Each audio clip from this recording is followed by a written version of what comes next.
వైఎస్ఆర్సీపీ మాజీల అరెస్టుల ప్రచారాలు ఇది అసలు కూటమి ప్లస్ అవుతుందా మైనస్ అవుతుంది? ఎందుకు ఈ ప్రశ్న అంటే 2019 నుంచి 24 వరకు చూస్తే ఇదే అంశం. కక్ష సాధింపు చర్యలు చేస్తున్నారు, అరెస్టులు చేస్తున్నారు, చాలా దారుణాలు చేస్తున్నారు. సాక్షాత్తు చంద్రబాబునే అన్యాయంగా అరెస్ట్ చేశారు. అప్పటి నుంచే వైఎస్ఆర్సీపీ మీద మరీ వ్యతిరేకత పెరిగింది. దాని మీద విపరీతంగా ప్రచారం కూడా జరిగింది. ఇప్పుడు కూటమి వాళ్ళు అవలంబిస్తున్న వైఖరి ఇది ప్లస్ అవుతుందా మైనస్ అవుతుందా?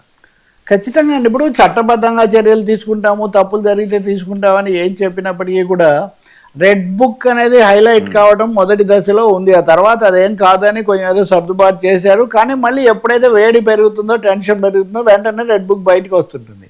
ఈ మధ్య ఏమన్నా రెడ్ బుక్లో ఇంకా 2 పేజీలు కూడా కాలేదు, ఇంకా చాలా పేజీలు ఉన్నాయన్నారు.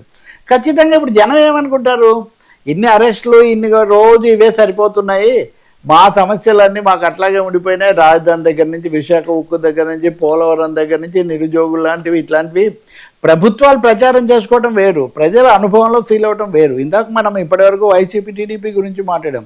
ఖచ్చితంగా ఒక అసంతృప్తి కూడా ఉంది. అసంతృప్తి భాగం చాలా ఉంది, తీవ్రమైనదే ఉంది. ఆర్థిక సమస్యలు చాలా ఉన్నాయి.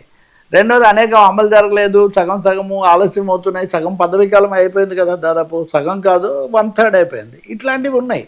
సో ఈ సమయంలో ఈ అసంతృప్తిని అధిగమించడానికి వాటిని అందుకోవడానికి ఎక్కువ ప్రయత్నం చేయాలి. కానీ ఈ కేసులు దీన్ని చేయడం, నిన్న రాత్రి మీ చర్చలో ఎవరో ఉదాహరణకు అంకుశంలో వీడియో చూపిస్తున్నారు, ఏమని ఇలా కొట్టుకుంటూ తీసిపోతాం బెంజీ సెంటర్లోని. సార్, మన ప్రజలు ఏ నాయకుని ఎవరు కొట్టినా ఎవరు తిట్టినా వాళ్ళు హర్షించరండి. ఎవరెవరి అభిమానాలు ఎవరెవరి ఆగ్రహావేశాలు వాళ్ళకు ఉంటాయి. కానీ ఒక సాధారణమైన సభ్య సమాజ పద్ధతిలో లేదా రాజకీయ పరంగా జరగాలి తప్ప వ్యక్తిగతంగా ఉండకూడదు, కక్ష సాధింపు ఉండకూడదు అని అయితే కోరుకుంటారు. ప్రజాస్వామ్య పద్ధతుల్లో కూడా నిర్బంధం అనేది మంచిది కాదు. మీరు ఎందుకైతే అవతలను విమర్శించారో మళ్ళీ మేము అదే చేస్తాము అని భావించేటైతే, అందుకనే మీరు గమనిస్తే ఆ మధ్య ఎవరో యూట్యూబరు జగన్మోహన్ రెడ్డి సతీమణి అన్నారంటే చంద్రబాబు నాయుడు వెంటనే చర్య తీసుకున్నారు. ఎందుకు? ఆయనకు అనుభవం కొద్దీ ఇటువంటివి తీసుకుంటే మళ్ళీ అదే జరుగుతుంది కదా అని. 1-2 సార్లు తీసుకోవచ్చు కానీ ధోరణి. కాబట్టి ఈ కేసులు ఈ అక్కడ రప్పారప్ప అంటే అంత తప్ప, ఇక్కడ రప్పారప్ప అన్న అంతే తప్పే కదా. ఒక రప్పారప్ప తప్పయి ఒక రప్పారప్ప రైట్ అయ్యే అవకాశం లేదు. ఎవరి మీడియా వాళ్ళకు ఉంది కాబట్టి ఎవరిది వాళ్ళు చెప్పొచ్చు. కానీ ఈ సమయంలో అదే పనిగా పేరునని అరెస్టు కోడలను అనేది అది ఇది వీటి చుట్టూనే తిరగడం అన్నది నిజంగా అది negative propaganda, negative projection. No publicity is bad publicity అంటారు. ఏ ప్రచారము చెడ్డ ప్రచారం కాదండి, ఏదైనా మంచిదే. Be news for good or bad అని ఒక సామెత. సో ఈ ఏదో వెంటాడుతున్నారు, అదే పనిగా చేస్తున్నారు, లేకపోతే ఉద్యమాలు విమర్శలు సహించలేకపోతున్నారు అనే ధోరణి మంచిది కాదు. చట్టబద్ధంగా ఏదైనా ఉంటే తప్పకుండా దాన్ని కోర్టులలో చేయొచ్చు, కోర్టులో పెట్టవచ్చు. కోర్టులు కూడా జాగ్రత్తగానే అది చేస్తున్నాయి. ఇప్పుడు చూడండి, Vallabhaneni Vamsi as I always tell, Vallabhaneni Vamsi తప్పుగా మాట్లాడినప్పుడు నేను వాస్తవంగా టీడీపీ వాళ్ళ కంటే ముందే ఇది తప్పని చెప్పా. ఎందుకంటే ఎప్పుడు ఏదో స్టూడియోలో ఉంటాం కాబట్టి. తర్వాత అయిపోయింది, అన్ని అసెంబ్లీ అయిపోయింది, ఓడిపోయారు, కొన్ని రోజులు దాక్కున్నారు, మళ్ళీ అరెస్ట్ అయ్యారు వేరే కేసులో. అది కూడా ఈ కేసు కాదు కదా. తప్పులు చేసేవాళ్ళు ఒక తప్పే చేయరు కదా, అనేక తప్పులు చేస్తారు. ఇప్పుడు చూడండి, పోలీసు అధికారులను చాలామందిని వేరే అవినీతి ఆరోపణల్లో అరెస్ట్ చేస్తున్నారు. వాళ్ళ మీద ఈ చర్చ ఏం జరిగిందో వాటిలో కాదు. వల్లభనేని వంశీని గతంలో చేశారు, కొన్ని 6 నెలలో 5 నెలలో ఉన్నారు, బయటకు వచ్చారు.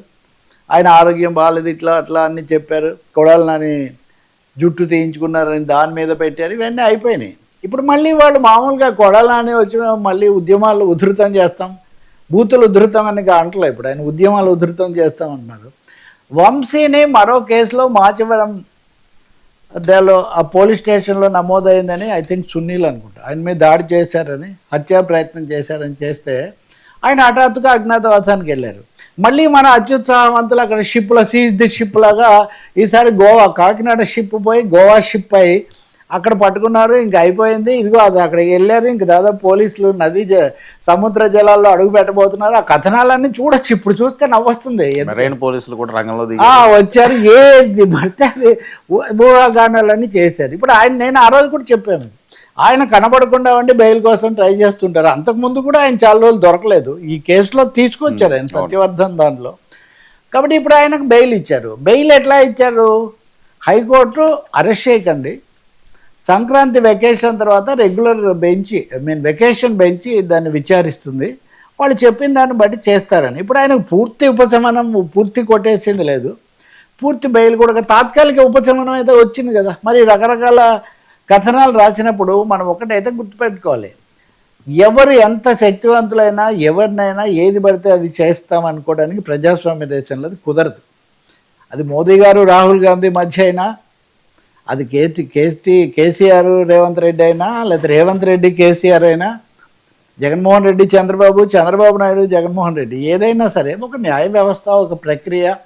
ఒకరోజు ఆలస్యంగా కొంచెం అటు ఇటు కూడా కావచ్చు, కానీ మనం వివేకానంద రెడ్డి హత్య కేసు ఆయన గెలవక ముందు నుంచి వింటున్నాం, అది ఇంకా నడుస్తూనే ఉంది కదా.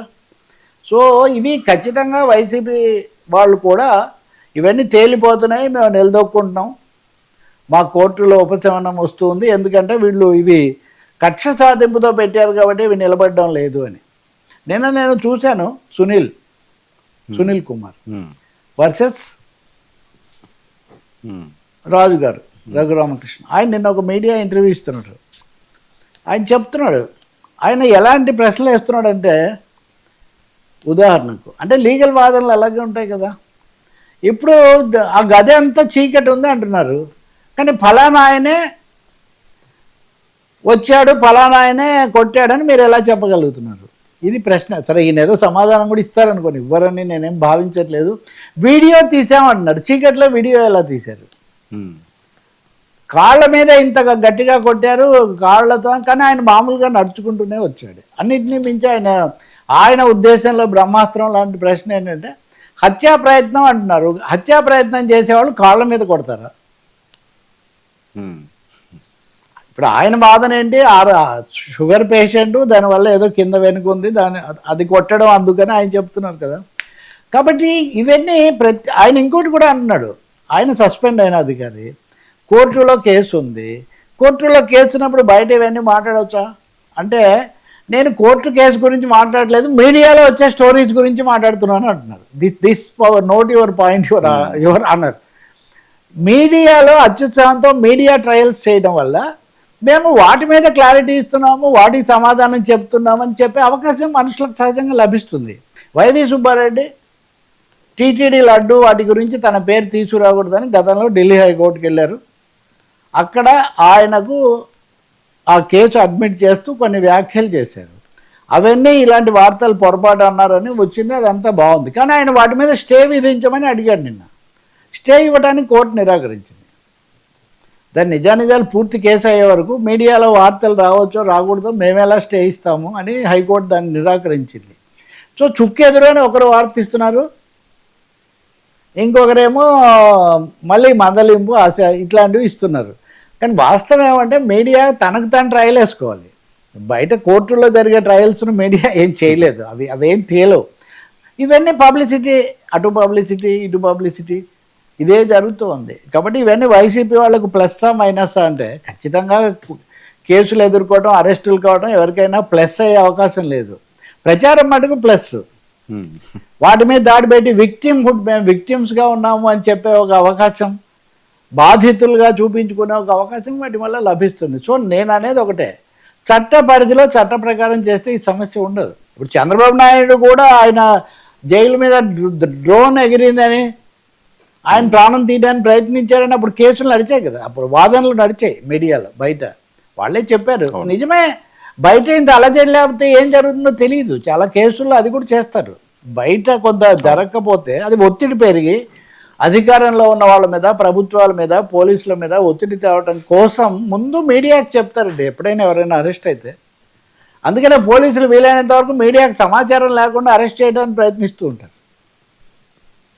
ఈ సమయంలో రాజకీయంగా చేయగలిగింది ఇంకొక పెద్ద సమస్య అంటే పేర్ని నాని లాంటి వాళ్ళు, ఇది కూడా ఒక డిసడ్వాంటేజ్ ఎక్కడ వస్తుందంటే, చాలా ఎక్కువగా అయిపోయిందని చాలామంది బయటే ఉన్నారు. కొడాలి నాని, పేరుని, ఇద్దరు నాన్నలు బయటే ఉన్నారు కదా. ఉండకూడదని నేనేమి వాళ్ళను ఉండడం తప్పు లోపల వేయాలని నేను చెప్పట్లేదు, అది కోర్టులు చూసుకోవాలి. కానీ అది కూడా ఎదురు దెబ్బే కదా, అంటే చాలా ఎక్కువ ప్రచారం చేశాక. సో వాస్తవికంగా వెళ్లాల్సిన అవసరం ఉంటుంది ఈ విషయాల్లో. పోలీసులకు చెప్పడం చాలా మంచిది. హరీష్ గుప్తా గారు డీజీపీ ఉన్నారు కదా, రౌడీ షీట్లు వీటి విషయంలో ఏం రాజీ లేదంటున్నారు కాబట్టి. సార్ ఆ పద్ధతిలో వెళ్తే మంచిది, లేకపోతే మటుకు ప్రతికూల ప్రచారమే అవుతుంది. సార్ దేశంలోనే ఏపీ